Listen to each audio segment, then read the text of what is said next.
जी नमस्कार, मैं हूं विपुल कुमार और आप देख रहे हैं सूर्य विहार डिजिटल न्यूज़। आज बेलागंज और इमामगंज विधानसभा में चुनावी बिसात बिछ गई और दोनों ही दल के एनडीए के तरफ से भी और इंडिया के तरफ से दोनों तरफ के जो उम्मीदवार जो हैं वो नामांकन दाखिल किए। उसके साथ ही वहां पर चुनावी सरगर्मी तेज हो गई और एक दूसरे पर खूब कटाक्ष कर रहे हैं और जनता से अपील भी कर रहे हैं कि जनता की रहनुमाई हम ही हैं और क्षेत्र के विकास हम ही करेंगे। लेकिन जितने भी लोग वहाँ पे नामांकन दाखिल किए हैं वो सभी परिवार से ही उसी परिवार से ताल्लुक़ रखते हैं जिनके परिवार के लोग ही अब तक वहाँ के प्रतिनिधित्व करते आए हैं। सबसे पहले हम बात करेंगे बेलागंज से। बेलागंज में जो है वो सुरेंद्र यादव वहाँ के विधायक थे, उन्होंने लोकसभा के चुनाव जीता, वो सांसद बन गए। उसके बाद से वो सीट खाली हो गई थी। अब वहाँ से राजद ने उनके बेटे को ही प्रत्याशी बनाया है और वो वहाँ से नामांकन पर्चा दाखिल किए। उसके बाद में क्या कुछ बोलते हैं ज़रा सुन लीजिए। ये कोई एक ही सवाल पूछ लो। हाँ बस बता दें, वही नामांकन से रिलेटेड बता दीजिए, कहाँ से नामांकन किए हैं? आज समझेंगे। आपने नामांकन किया है, क्या दावे हैं? दावे आप लोगों ने नीचे करिए तो पहले आप लोग के माध्यम से मैं तमाम बेलागंज वासियों को तहे दिल से धन्यवाद और बधाई देता हूं कि मैं आप लोग का राष्ट्रीय जनता दल का प्रतिनिधित्व करते हुए मैं आपके बीच में आपकी सेवा के लिए आ रहा हूं और मुझे अपने विगत 14 वर्षों से मैं आप लोग के साथ हूं। आपके साथ जीनी मरनी सुख दुख शादी ब्याह न्योता पिहानी सबसे ज़्यादा हमने पुराया है और आपके साथ में सुख में दुख में हमेशा हम खड़े रहे हैं और आने वाले वक्त में बेलागंज के विकास के साथ आप इसी तरह से हमको जब याद करिएगा, आपका बेटा आपका भाई डॉक्टर विश्वनाथ यादव आपके दरवाजे खड़ा रहेगा। मुझे जो सेवा के लिए मैं उतरा हूँ उसमें बेलागंज की जनता आप हमें कामयाब बनाएं। मैं इन्हीं शब्दों के साथ सभी को तहे दिल से धन्यवाद बधाई और साधुवाद दें।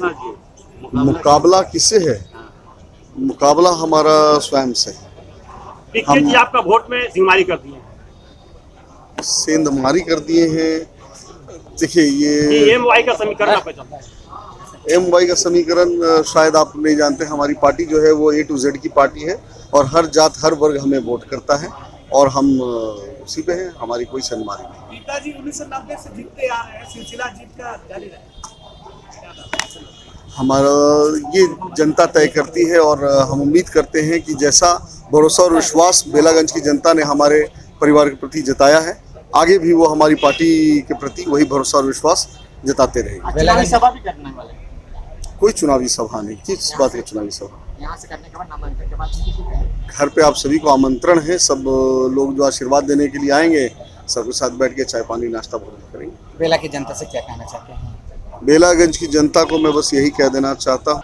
अब सुरेंद्र यादव के बेटा को आप सुन लिए होंगे, इनको अब टक्कर देने के लिए जेडीयू ने यहाँ से बिंदी यादव की पत्नी और जेडीयू की पूर्व एमएलसी मनोरमा देवी को एक बार फिर अपना भरोसा जताया है और मनोरमा देवी यहाँ से जेडीयू से कैंडिडेट हैं। उन्होंने भी अपना पर्चा दाखिल कर लिया और मनोरमा देवी ने भी क्षेत्र की विकास की बात कही है और अपनी जीत पक्की मान रही हैं। वो कह रही हैं कि कोई टक्कर में नहीं है। मनोरमा देवी को भी आप सुन लीजिए। सभा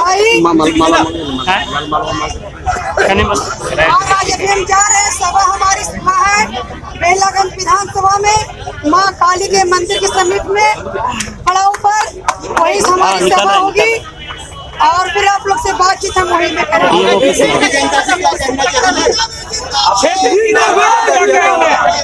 क्षेत्र को जनता को मैं यही कहूंगी कि आप लोग अपने मान सम्मान के लिए और क्षेत्र में विकास के लिए हमारा जो एनडीए का गठबंधन है, आप लोग से अपील है कि हमको वोट दे करके आप लोग विकास के पथ पर आगे चले। राजद ट्वीट किया है जदयू पर कि आप मनोरमा देवी की बात को सुन लिए। अब यहाँ से जनसुराज जो है खेल बिगाड़ने के लिए, राजद का खेल बिगाड़ने के लिए यहाँ से एक मुस्लिम उम्मीदवार को उतार रहा है और उसके आने के बाद जो है पूरा खेल रोचक हो जाएगा और जनसुराज जिस तरीके से अब बिसात अपना बिछा रहा है, चाहे वो इंडिया, कहीं इंडिया को नुकसान हो रहा है तो कहीं एनडीए को नुकसान हो रहा है। तो बेलागंज के चुनावी बिसात यही है, वहाँ पे कड़ी टक्कर होगी, लेकिन इस बार जनसुराज वहाँ पर खेल बिगाड़ सकता है।